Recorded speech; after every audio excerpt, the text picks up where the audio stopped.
Time to will this dream into reality!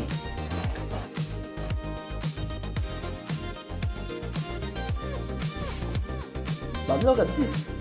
It's just a pile of old scrap metal. Most people see junk, but I see a foundation of my CNC. It's rusty. Yes, it's dirty. It's pure scrap, but we are going to transform it.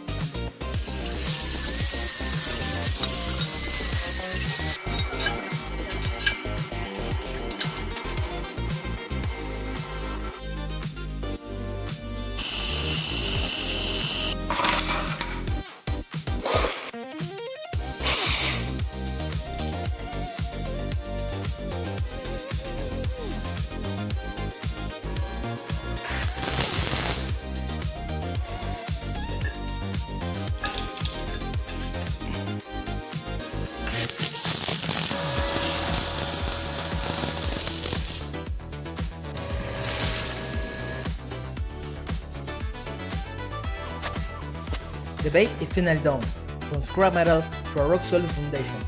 But right now, it's just a heavy table, and the CNC needs a brain and hair. We have the spindle, the DFD, and the stepper drivers ready to go. Stay tuned and let's turn this dream into a machine. See you next time in part 2. Bye bye!